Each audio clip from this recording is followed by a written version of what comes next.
How have you been Well, thinking would you about like to, or would you like me to shut up No, now? no. I would love to. Go right ahead. What do you got? I've been thinking a lot about like all the people that are really brilliant at building rapport in an offline situation, that are like commission sales folks, people that are running their own business, whether it's a mom and pop or that type of thing. And yet, you know, ordinarily they'd be really confident, entrepreneurs and bold, making the moves when they know what they're facing. And it's just kind of amazing to me that those same people, it just makes me take an inventory going into the online world. They're normally very confident, but it's like gravity doesn't apply in the online world mentally to them until they get some comfort with it. So I've been thinking a lot about that lately. I've been talking to a ton of salespeople of various sorts. Some are just good old fashioned salespeople that sell stuff for their business. Right. A lot of them are in network marketing or MLMs of different sorts. Right. And I know that, you've done some MLM stuff, and then you ended up building huge email lists. It's hugely responsive email lists that you then use to promote different types of MLMs. And I did that a few times before I swore off MLMs personally, but still talking with a bunch of people in MLM, some people who are also in various types of financial services, basically people who one way or the other have been selling in a face-to-face environment. Right. In many cases for their entire adult life. And it's just kind of like, well, what we talked about last week, I don't remember when, but it was like within the last 10 days or so, we talked about like the quote unquote right way and wrong way to build a list. And so that you can structure it. It's the same thing. Like there's the right way and the wrong way to promote a network marketing opportunity in the online space. Right. There's a similar approach to how you have to build the rapport with people prior to jumping on a Zoom call, so that it's in their best interest that they want to be a part of this with you, right? And that's the part that I think people are missing, and where there's a disconnect. Like it doesn't cross. They're doing it somehow, like unconsciously, subconsciously, or without thought, in their traditional way of doing business. They're not just pouring a cold bucket of ice water over somebody's head and jumping right into it, but somehow in the online world they don't recognize the pre-steps that take, in terms of that lead up to a successful conversation, that lead up to that part of the process. And that's the part that's frankly different. And you've got to, as much as possible, create the right environment that makes it in the prospect's best idea or best interest to want to know more, instead of just jumping right into it. That's right. And it's interesting because this came up maybe during our live stream a couple of days ago. I said the classic, a picture is worth 1,000 words. We were talking about emojis, I think. But here's something interesting. Or maybe it was in the last webinar. Either way, whenever it was, when you're selling face-to-face, it's not just a picture. It's not just a moving picture. You're there, right? You're breathing. Right. You can see whether or not there's sweat on the brow of the person that you're talking to. You can see whether or not they have any weird nervous twitches, or if they're working a lot, or if they seem dehydrated, or if they seem tense because or you can see and experience all this stuff that you can't pick up even on video, really, unless you're really paying attention. Right. And that, you can adapt to it, right? I mean, when you're in belly to belly, there's something that just happens where you it's a sixth sense or whatever, where you just understand, oh, wait, that point didn't land, or maybe I've got to, tone down my approach a little bit so that people can actually hear me. Right. And that's the kind of thing, though, that you have to think through prior to, and understand, the conversations that are taking place prior to that, so that you can accommodate that when you can't do it in as much. Like you have to have that conversation in their head with them prior to actually having the conversation to them and lead them to that. So you have to play both sides of the conversation. Well, it's interesting because it's a little bit like the difference between sales and marketing. So as Good point. a salesperson, right? You know who your leads or your prospects are, or the existing customers that you're on rotation following up with, right? Yeah. And that can be face to face. As a matter of fact, one of the industries that's been hit hard that we've been getting lots of interest from is the manufacturing world, right? Yep. And a wide variety of different people in the manufacturing world because automotive manufacturers, for example, And they're in the chain, the supply chain. That's right. So everybody's been laid off from work. So parts aren't getting made. Things aren't getting made as much in the U.S. anyway. I'm sure probably all around the world this is happening, right? Right. In different ways. And then so if people aren't coming into work to manufacture the stuff, well, then the companies that would normally order the stuff aren't spending money on the stuff because it can't get made. And so if the stuff can't get made, all the people that are out there that sell the materials and the gear to the companies that do the manufacturing, all the companies who are manufacturing aren't buying because their staff isn't even in-house because they're all sitting at home on unemployment making more money than they were making working full-time. Right. So it's a very weird situation. So, and I've talked to so many people where at the end of the day, they can't get the face-to-face meetings that they usually got. And that's sales, right? That's the sales process. But when you go into marketing, a shift happens and it's the one-to-one. You're usually in a one-to-one space where you're selling to one person at a time. You're repeating your same script. Maybe you've been doing it for a decade, maybe longer, 2 decades, 3 decades. And it's not a script anymore. It's just a conversation. But you're going through that process over and over again, the sales process. And you have a tendency to forget what had to transpire prior to having that conversation. All the steps, right? Yeah. Because many of them are invisible. Yes. Right? They're natural in a human environment, right? Especially if you're a trained and experienced salesperson. You do a lot of these things unconsciously and without thinking. Or during the process of actually getting the appointment, right? Like all the things that lead up to it prior to the actual let's just forget about for a second when you actually get the appointment.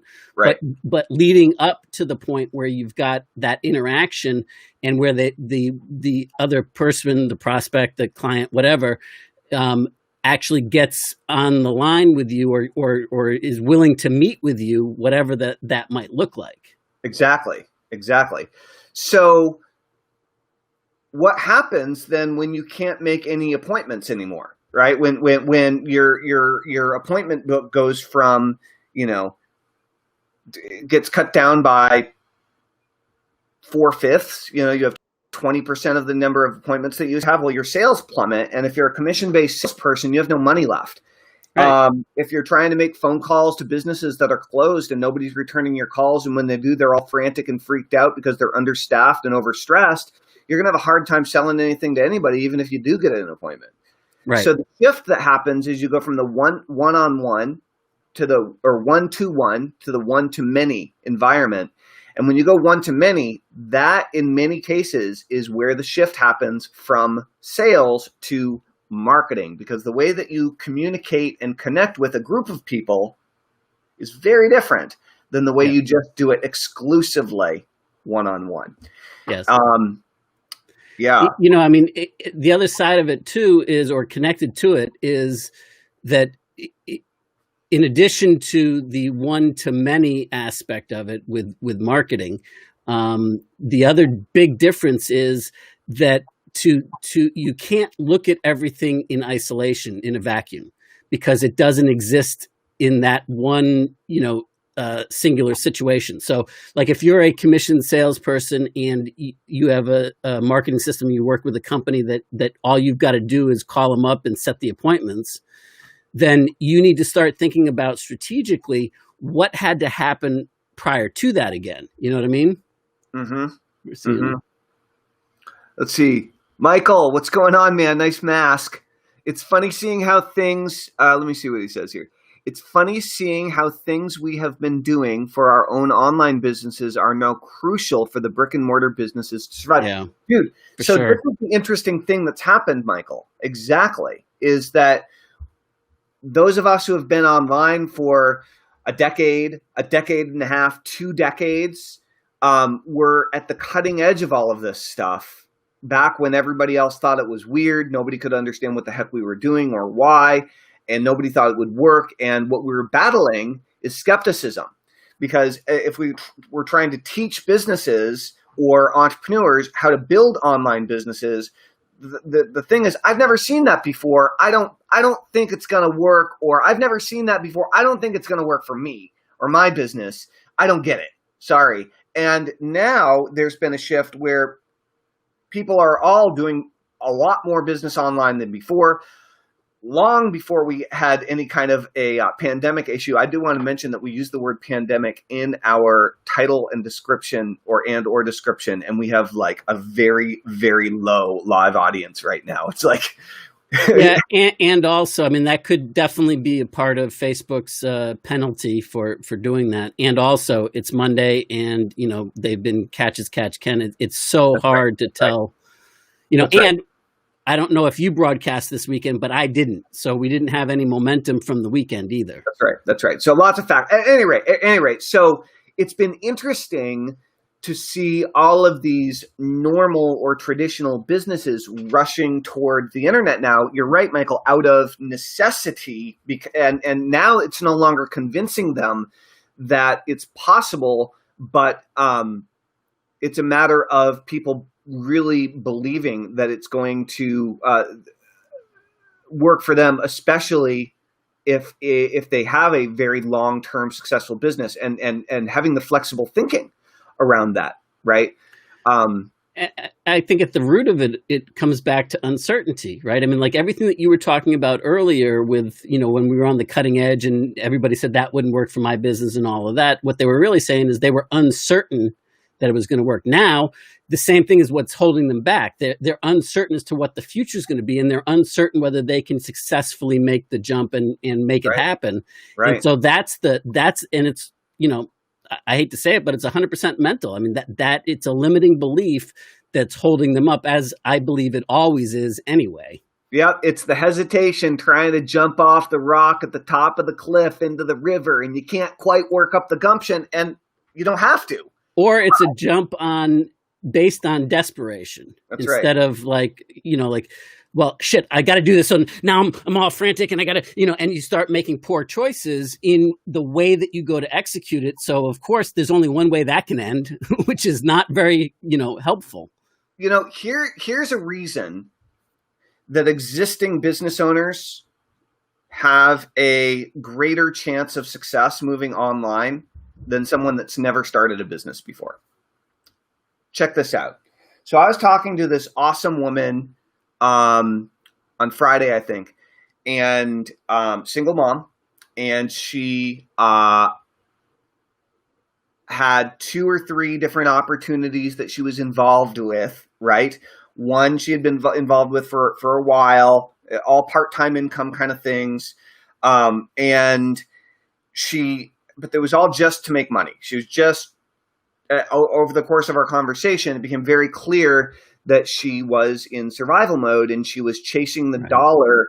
And I was asking her, I was like, well, why are you doing this? What about this is important to you? Why are you, promoting this stuff? Why are you building this MLM? Why are you doing this? And at the end of the day, it came down to making a couple grand a month in order to pay the bills. And she was worried about not making the couple grand a month. Yeah. That's right. And we talked about it. And she actually had been widowed. And so she was a single mom, but it was a widow situation. And we were talking about this, and I asked her why she wanted to make more money and why she really wanted to grow a business.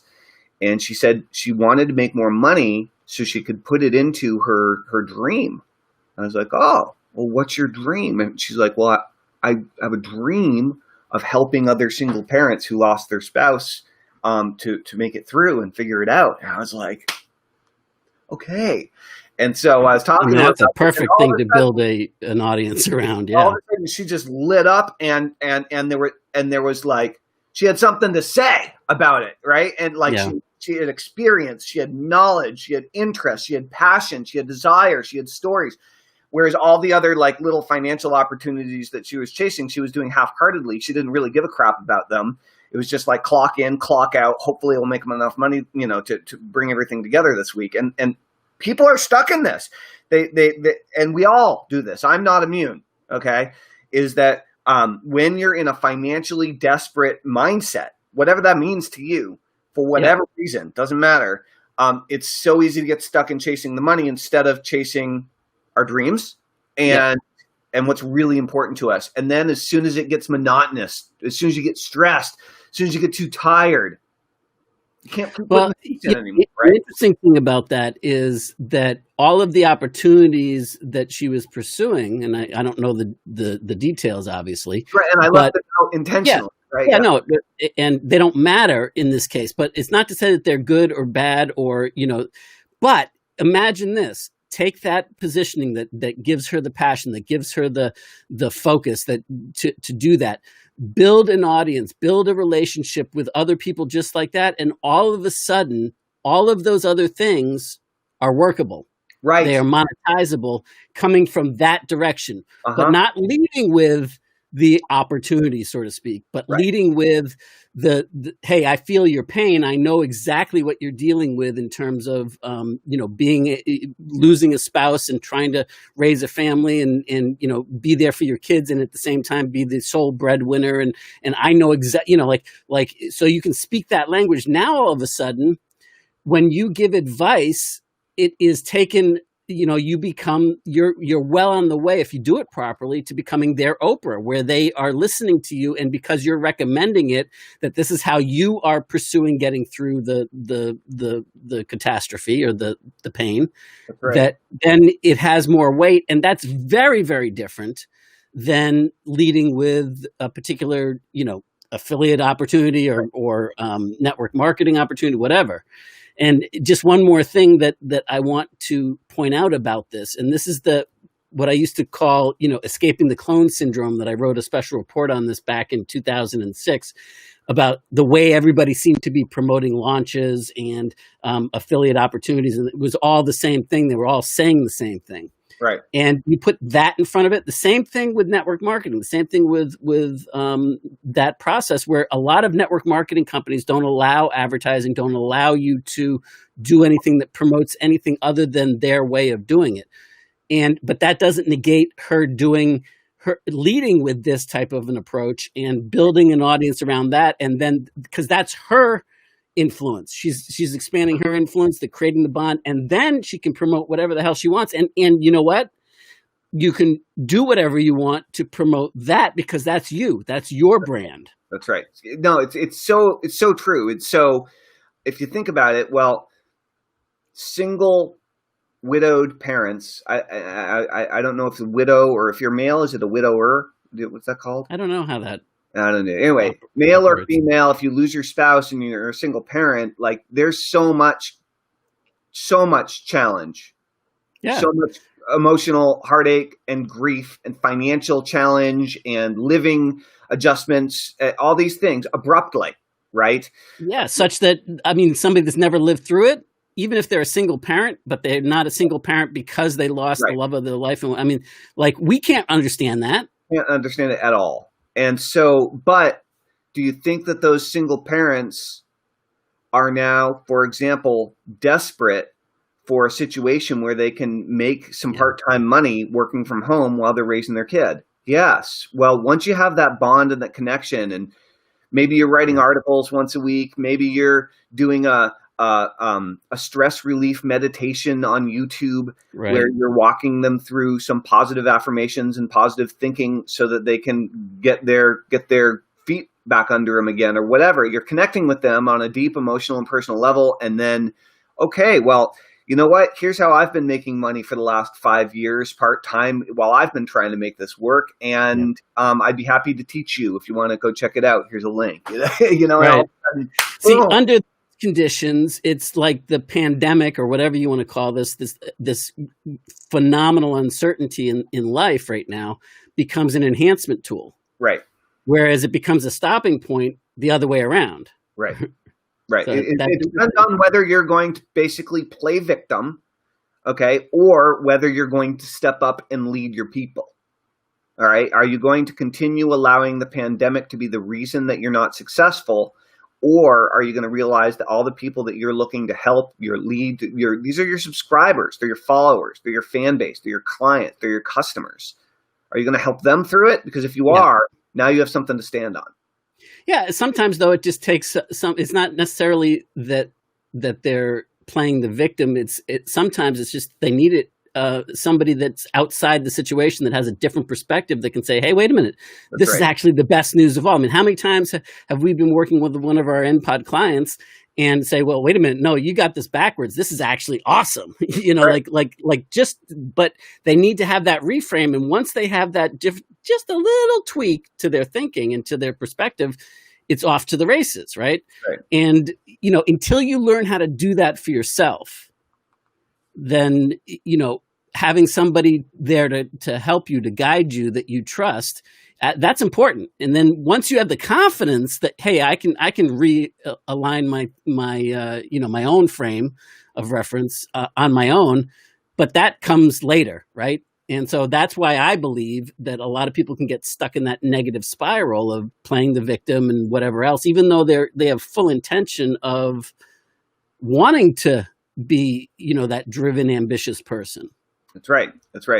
So it's interesting when people are learning these things, these skills. I've found that business owners who already have some sort of product or service to sell and already know their clients and customers to some degree are going to have a much easier time getting to profit faster with building an email list, because they have cash flow in their business. In many cases, they already have customers or clients and some contact information for them. Right. Mailing Even address. if it's by hook or crook or manual labor, they can pull it together. Yeah. Right. You can get a list together in a matter of days, right? When you're an existing business owner. Whereas if you're completely starting from scratch, then you're in a situation where either you've been a serial entrepreneur where you've started one or multiple businesses in the past and you have the confidence that you can do it, right, and you have some certain skills that are valuable and you know how to use them in order to make more money and build a business.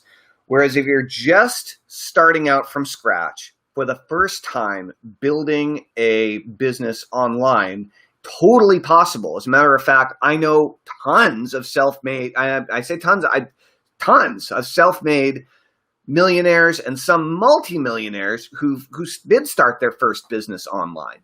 And it is possible, but the challenge is that you don't want to feel like a fraud. Some people call this imposter syndrome. Right. Well, get used to it, because I don't know anybody that doesn't struggle with it.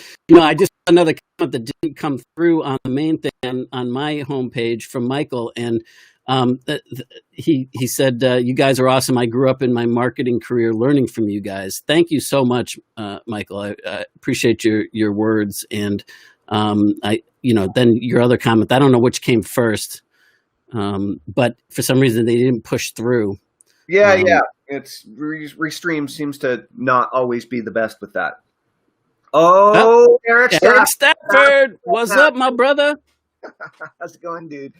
So, but the thing is, when you're starting a business, a lot of times I'll be like, hey, what business are you in? And people will be like, I'm in affiliate marketing. I'm like, great. What are you marketing with affiliate marketing? And they don't know how to answer. And here's why. Because affiliate marketing isn't actually an industry. Not really, right? Affiliate marketing is technology that you can use to sell all sorts of different products or services in all sorts of different industries. And a lot of times when people get into internet marketing, they're like, I'm interested in internet marketing. I'm going to learn about internet marketing. So I'm going to build an email list about internet marketing, and I'm going to sell internet marketing stuff. But the problem is that you don't believe in yourself yet because you're not good at internet marketing yet, and you're trying to position yourself as an expert in a field where you know you're not. Just seeing Eric Stafford. And by the way, Eric, we miss you. Well, I miss you. I don't know about Telman. Telman probably doesn't miss you, but I miss you a bunch. I'm so glad you're in Florida and I'm in Vermont. No, totally kidding, dude. I like we have a good kind of matching hairstyle thing going on right now. Yeah. Yeah. Plus when you guys, anyway, I don't want to get off on a tangent, but the tangent that I do want to get off on is I'm reminded, Eric, when you first started into the internet marketing waters, and where you and I had to really, I mean, you had the added advantage that we were friends and that we could sit down over drinks and chat about things. But I remember very clearly the drawing out on the cocktail napkin, if you followed the procedure, what I predicted you were going to make your first year doing this. And if I'm not mistaken, I believe that I came within a grand or so of you actually hitting those marks. But I also remember you wanting to not focus there. You wanted to be the affiliate marketer or the NPOD. You used to joke with me and say, I'm going to come out with OPOD. The new and improved NPOD is OPOD. Right. I'm going to come out with Peapod. Yeah. Nice. Maybe we should interview Eric. We should. The Facebook interface with the chat is not fully. Yeah, I'm looking at my page now directly, so I'm seeing the actual comments that were there. I don't know how many we've missed. Yeah, looking all scrank today. Sorry if we're missing you guys. We're not seeing them in our dashboard, and we're piecing them together. downsides of pushing to multiple streams. It's a very interesting thing, and so I really recommend. I'm in full support, by the way, of new entrepreneurs using this amazing opportunity and amazing time that we're in to start your first business. I'm going to be training a whole bunch of elementary and junior high school students how to start their own businesses this fall. And I think that's so awesome. We're going to call it How to Make More Money Than Your Parents. So good. And I don't know if all of them will do internet businesses or not. I'm going to have some different models. But the point is, starting your first business is great. If you haven't done it before, it's great. But I would really recommend that you don't try to position yourself as an expert in an area where you know you're not. I really recommend that you position yourself as an expert in an area where you are experienced, knowledgeable, and you put years of time, effort, and energy into your skill development. Otherwise, don't be a guru. Okay, here's the other path. Okay, you don't have to start your own business in order to learn internet marketing. You can decide that you're going to get really good at copywriting. You can decide that you're going to get really good at driving traffic with YouTube or Instagram. You can decide that you're going to get really good at any of the skills that are involved with building an online business. And then you can go and you can work for, train under, mentor under, apprentice with, intern with someone that you look up to and someone that you do want to learn from. So there are options if you are not in a place where you can confidently enter guru mode, right? And oftentimes the peer-to-peer idea works better anyway. You know what I mean? Like that's like we think that we've got to be this guru on the mountain bestowing information, and oftentimes actually it works better because I think it's John Benson that came up with this, the expert paradox, because you're perceived as, well, that works for you. You can do it, right, but I'm not you. I'm not the guru on the hill. So, what about us lonely peons down here? Being the guru on the hill, basically you're like, hey, I'm awesome. I've got some wicked magic powers and I can do all this awesome stuff. There's some reasons. I spent time, effort, energy, money, and I rubbed a magic lamp and I've got these magic powers. Yeah. Most people just don't think that they can develop that level of skill, and it's usually BS. It's usually just self-doubt, but what I'm saying is that it works better to be like, hey, I'm just like you. That's right. And as a matter of fact, that's what John Benson recommends, is to overcome that expert paradox, is just say, hey, really, really, I'm just like you. In fact, I'm worse off than you. And I just happen to, go through the mud, the blood, and the flood. That's not a John Benson phrase, but, like to figure it out prior to, and so I'm just like a step or two ahead of you. Why don't you join me and you can make it happen? And so, I mean, like consider what the woman that you spoke with last week, if she was approaching that from a standpoint with compassion, with love, with understanding for the people that she wants to serve, and then she starts to make the offers. And I mean, so she's just like them, and Right. she's not the expert in this area, but she knows exactly what the pain is. Right. That, talk about a bond and talk about the openness there. And for her, it had been like 7 years or something. So she had been rolling with it for a while. It wasn't like she was in her first year of dealing with this stuff. Yeah. Yeah, it's really, so that's another model which works really well. And it's how I really got traction for the first time online myself. Right. After I learned the NPOD principles from you. I ended up applying the talk show host principle. And right. I knew that I didn't know anything about email marketing. That's why I wanted to learn it. I knew I didn't have enough money to give somebody 20 grand for a year of mentoring or something. Right. And so I was like, crap, how can I figure this out? And I did the giant interview series where I asked all of the gurus that would talk to me a bunch of questions. Well, and you went to your strengths, right? Which is pulling out the nuggets and the information, and understanding, what oftentimes the gurus didn't understand what they were even doing. They couldn't repeat it, but you could figure it out and model it based on your strengths. And then, Right. You applied it however you went from there and became the expert, as time went on. But I really want to point out that whoever you are and whatever level of experience you have with business or in life, that as an entrepreneur, and I can say this absolutely, I started my first business when I was 19, okay? I was in my dorm room in college. I've been in business one way or the other for myself ever since, and it's always skill development, okay? It's if you don't keep getting better, you'll get rusty, okay? Yeah. Same as being in physical shape, being in financial, business, and marketing shape is critically important. And that basically means you got to train 5 or 6 days a week, maybe one or 2 days off, but you got to be in there, not just making the ads and doing the stuff, but like you need to be learning new things too. You need to keep your brain stimulated, right? Super important. It's interesting because not only is it that, like I talk about the learn and do at the same time, and the learn and then do is bullshit and doesn't exist. Right. Well, the same thing, like we have this tendency to say, well, like I just want to stay static, and I'll just get my bearings and stay still, and I'm skilled enough. But the problem is that the world is evolving around you. It's changing. So even if you are an awesome expert in this moment on something, if you don't continue to grow with that, then it's going to leave you behind just by the expansion of everything else around you, the evolution of everything else around you. That's right. Joshua, I want to give people a link to our thing, but we've got a small problem. And the problem is that I have a long link. I'm going to give you the link in Messenger. Can't you put the move it over to ETG Blueprints?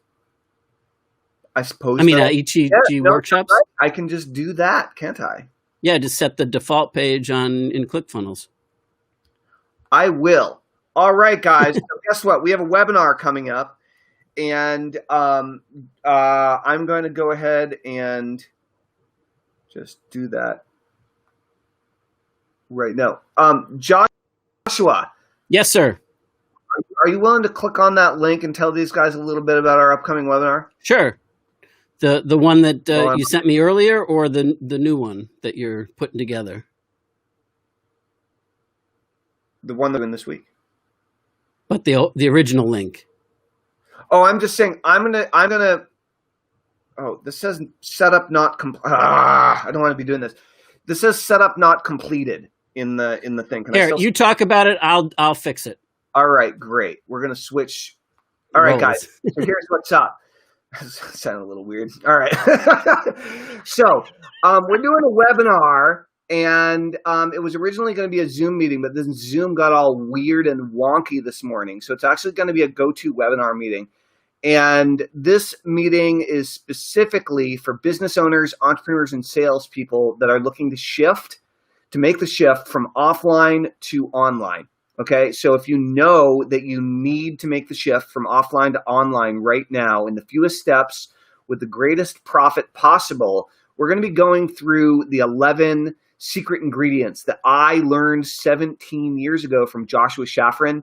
And we're applying them now to help you build a pandemic-proof business using the power of email to sell more of your products and more of your services 24/7, rain or shine, pandemic or paradise. What it comes down to is how to build an automated email machine online that greases the sales process and automates the sales process to a certain degree based on what you're selling and who you're selling it to. This is completely customized to you if you are in a situation where you know you've got to go online. You've got to build an email list. You've got to build your online audience. What you used to do and the way that you used to make money has stopped working, and you need to make the shift to online right now. The live training and meeting that we're going to do on Thursday is designed specifically for you. It's at 7 p.m. Eastern, 4 p.m. Pacific, and And it should be working now. great. And it is. So what I want you guys to do is go to www.etgworkshops, and ETG stands for Escape the Grind. Escape the Grind Workshops, etgworkshops.com. www.etgworkshops.com. I know people on Facebook and Twitter aren't going to see that link, so sorry about that. What I can do, however, is I think I can add like, yeah.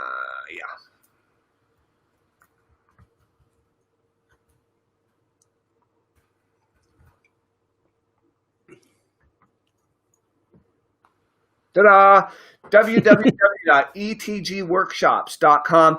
And that should work. I just got that. So I was going to say, one of the best things and one of the worst things about the internet right now and internet business is that the tools are simple enough and inexpensive enough that anyone who's willing to learn how to use them can, as a one-man, one-woman show, you can run a profitable, you have what you need to run a profitable email. Yeah, you can build a multi-million-dollar business, being automated as much as possible. And, with your overhead being like, I don't know any better point in time that like for a few $100s a month, you can build a, $5 to $10 million a year business that's scalable to that level and have your overhead not scale any higher than those basics. So that's one of the best parts. The downside to this is it means that there's going to be learning curve,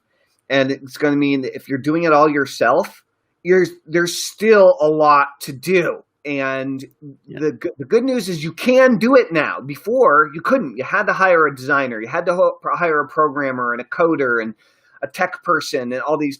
You don't need all those people anymore on like a brain level because the tools are simpler. But the problem is it's so easy. Even having had dozens and dozens and dozens and dozens of employees for many, many, many years, I still get sucked into doing the technical stuff to build things myself where afterward, I'm like, how many hours did I just spend on that? Was that actually a good use of my time and a profitable use of my time? Because I wasn't doing my best work. I wasn't doing what I'm absolutely best at. And so it's a double-edged sword. The good news is and the other side of that too is that there's always new breakthrough stuff that's like amazing that is the greatest thing since sliced bread. Truly. I mean, I'm not talking about the stuff that isn't that way, but it's truly that way. And guess what? like don't do it because it's going to. I mean, it's going to distract you from pinning down like what like get one thing done and then move on. Right. That's right. So very, very interesting stuff. If you guys want to join us, then for this training, if you're a business owner and you're really looking to scale things online and give yourself a additional significant, probably very large percentage of your business to move to online, then I think you're going to really get a lot out of this training. Again, it's going to be on Thursday night, and you can go to www.etgworkshops.com. We're going to teach you about building an audience, about building an email-driven business that you can use to scale your existing business or idea in a totally new way. If you're new to email marketing, join us. If you're an email marketing veteran, you're going to learn some new stuff that you probably have never heard before. So I hope to see you there. Joshua, is there anything else we should talk about before we wrap up? I'm complete if you are. Oh, I'm complete. I'm complete. Complete basket case I am. Complete basket case. All right. Rock and roll. Enjoy the day, everyone. Happy Monday. And email on. Yeah, boy. That's right. Over and out. See ya.